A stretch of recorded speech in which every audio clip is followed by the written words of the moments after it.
Magandang hapon sa ating lahat, mga kapwa ko mag-aaral at isang espesyal na pagbati sa ating pinakamamahal at ginagalang na guro na si Ginang Josephine Kalimpatilan.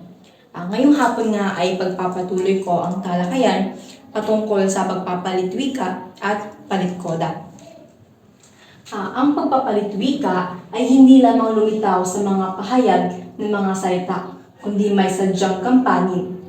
Ito ay ayon kay Gompertz, 1982, ang pagpapalitwika ay maaaring matagpuan sa halos lahat ng sulok ng pag-uusap at maaaring gumanap ng alinman sa mga sumusunod. Una na rito ay ang pagpapakilala sa tahasang sinasabi o quotation o inuulat sa pahayag o reported speech ng iba. Pag sinabi nating pagpapakilala sa tahasang sinasabi o quotation, ito ay diretsahang pahayag o salita ng ibang tao nang walang pagbabago sa orihinal na teksto o pagpapalit sa anyo ng pagpapahayag. Ito ay ginagamit upang ipakita ang eksaktong mga salita na sinabi ng tao na pinag-uusapan. Halimbawa, sinabi ni Michael na aalis na ako. Ito ay halimbawa ng tahasang sinasabi. Mapapansin natin na diretsong ipinakita ang eksaktong salita o pahayag ng tao na walang pagbabago. Ang salitang ginamit ay aalis na ako, na kung saan ito ay tumutugon sa kahilingan na ipakita ang eksaktong mga salita na sinabi ng tao. Samantala, ang inulat sa pahayag o reported speech naman ay paglilipat ng isang pahayag mula sa orihinal na salita ng isang tao patungo sa pananalita ng tagapagsalaysay.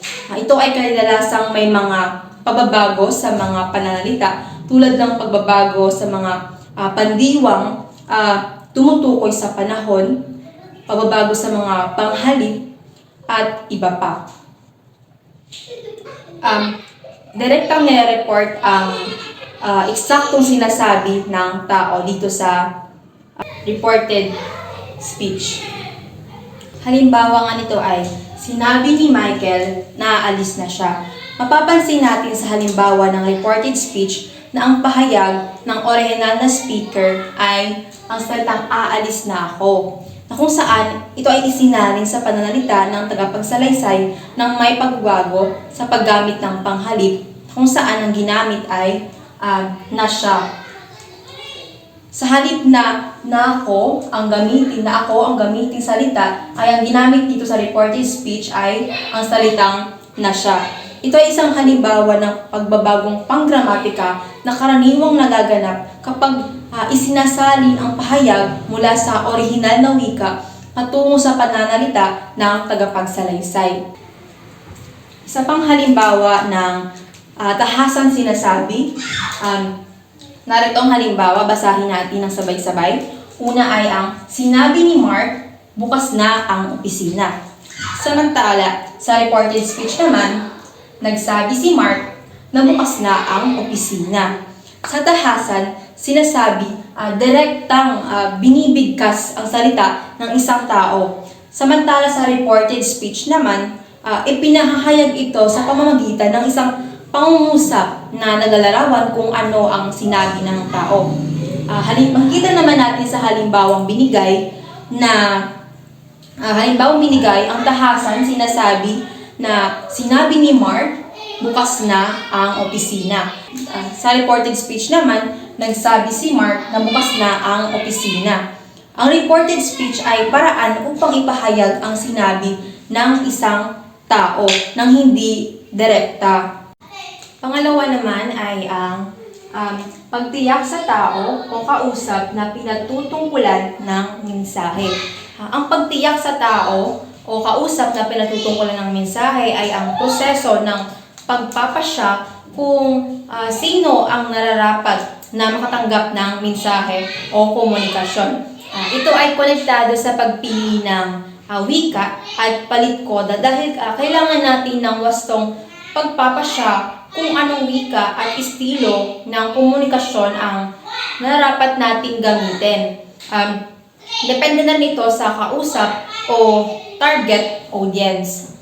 Halimbawa nga nito, Halimbawa dito sa pangalawang pangungusap ay sa pagpapalit ng koda sa ibang wika, mahalaga na alamin kung sino nga ba ang mga taong makakausap natin at kung ano nga ba ang wika na kanilang mauunawaan at ginagamit. Isa pang halimbawa ay ang paggamit ng iba't ibang estilo ng komunikasyon. Depende sa kung sino ang iyong kausap. Halimbawa, kung ikaw ay isang guro na nagtuturo sa mga estudyante, ang iyong paraan ng pagpapaliwanag at pagbibigay ng impormasyon ay syempre maaaring mag-iba kumpara sa pag-uusap o pagkikipag-usap mo sa iyong mga kapwa guro o sa iyong mga magulang. Ang wastong pagsasaalang-alang sa kung sino ang iyong kausap ay makatutulong sa mas mabisang pagpaparating ng mensahe. Pangatlo naman ay ang pagpapakilala ng interjection o bilang pamuno sa pahayag. Ang interjection nga ay isang uri ng salita o expression na ginagamit upang ipahayag ang damdamin, pansin o reaksyon ng nagsasalita sa isang particular na sitwasyon. Ito ay maaaring magkaroon ng iba't ibang anyo at kahulugan depende sa konteksto ng paggamit. Halimbawa nga ng interjection ay ang salitang wow. Di ba ang salitang wow ay ginagamit upang ipahayag ang pagkamangha o reaksyon. Halimbawa sa pangungusap, wow, ang galing mo talaga. O di kaya naman, ouch. Di ba ang ouch ay ginagamit upang ipahayag sa sakit o kirot.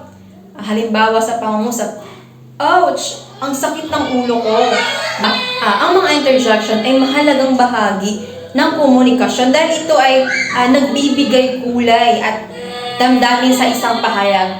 Sa pagpili ng wika at palit-koda, mahalaga rin na isaalang-alang ang interjection dahil ito ay nagpapahayag ng kaugnay na emosyon o reaksyon batay sa kultura at konteksto ng komunikasyon. Mahalaga rin na isaalang-alang ang mga interjection dahil nagpapahayag ito ng kaugnay na emosyon o reaksyon batay sa kultura at konteksto ng komunikasyon.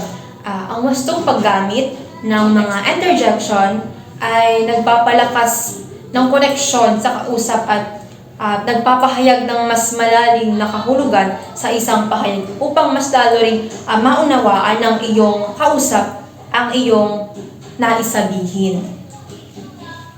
Pang-apat naman ay ang pag-uulit ng mensahe upang ito'y linawin o bigyang diin. Dito naman sa pang-apat, ito ay nakatuon sa paggamit ng parehong mensahe o ideya sa ibang paraan o sa iba't ibang pagkakataon upang maging mas malinaw o mas mabigat ang kahulugan nito.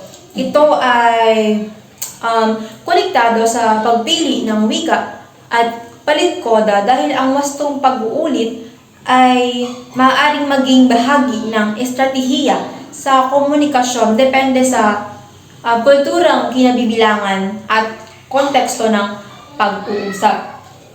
Halimbawa dito sa pang-apat ay sa ilang kultura, ang pag-uulit ng isang ideya o mensahe ay nagpapahiwatig ng kahalagahan o diin nito.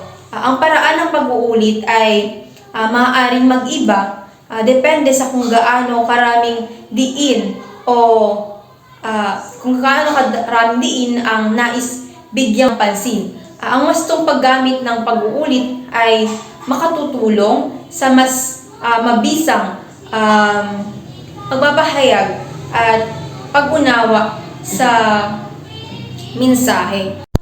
Panglima naman ay ang paglinaw sa anumang pahayag.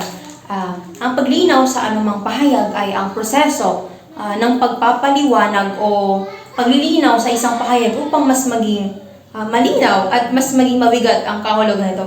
Ito ay konektado sa pagpili ng wika at palit-koda dahil ang wastong paglilinaw ay nagtutulak ng tamang pagpapaliwanag depende sa kultura, konteksto at wika ng iyong kausap.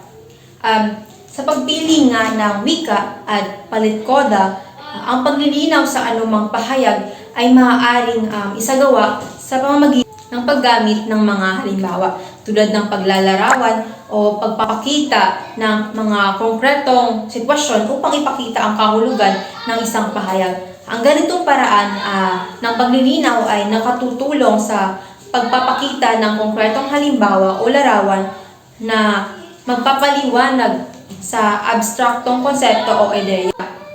Ito ay isang epektibong paraan upang mas maunawaan ng kausap ang ipinahahayag